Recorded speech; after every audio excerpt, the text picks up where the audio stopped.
Eh bien bonjour, mon nom est Frédéric Boran et dans cette vidéo on va continuer à travailler sur les jointures entre deux tables. Donc, je vous rappelle le contexte, on veut faire afficher pour les personnels hospitaliers le nom du service dans lequel ils travaillent.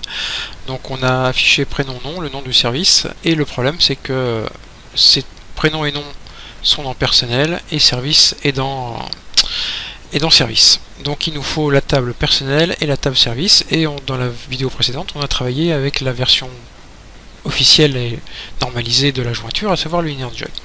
Là je vais vous présenter en fait la version non normalisée, qui fonctionne très bien, mais qui est plus ancienne en fait, qui ne correspond plus au nouveau standard, mais qu'on va utiliser pratiquement systématiquement.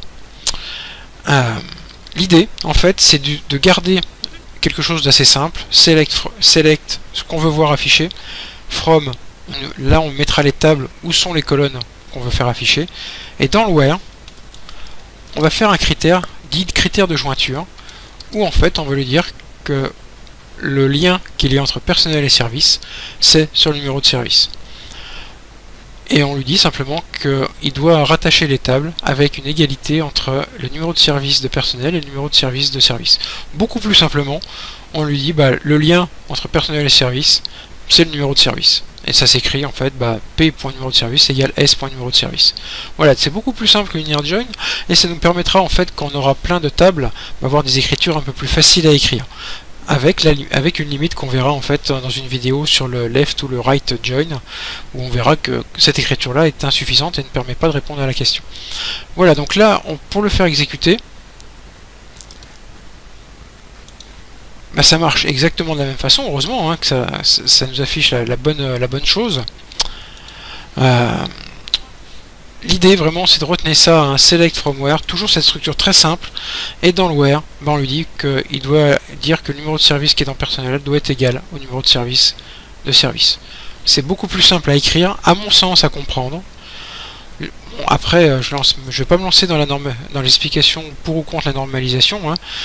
Évidemment, faut travailler de façon normalisée, c'est beaucoup mieux. Mais vous voyez qu'ici, en fait, je lui dis, tu prends personnel, tu prends service, tu m'affiches ça, tu m'affiches ça. Et l'idée, c'est dire que tu fais le lien entre personnel.numéro de service et service.numéro de service. Dernier point sur les alias, si vous enlevez les alias, ou si par exemple ici, vous mettez le numéro de service, simplement pour attirer votre attention sur quelque chose, regardez ce qu'il va vous afficher. Il va vous afficher que ce numéro de service là peut désigner plusieurs tables listées dans la cause from. Le champ numéro de service peut être dans plusieurs tables, et c'est pour ça qu'en fait il faut préfixer votre numéro de champ par la table ou par l'alias, ce qui nous fait gagner un petit peu de temps et ce qui nous fait gagner un petit peu de lisibilité.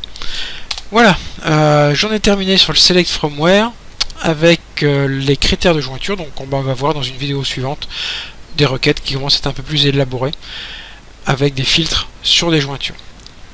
Je vous invite donc à vous abonner à ma chaîne, à aller visiter mon site fboran.info sur lequel on va travailler sur pas mal de jointures, et je vous retrouve dans une prochaine vidéo.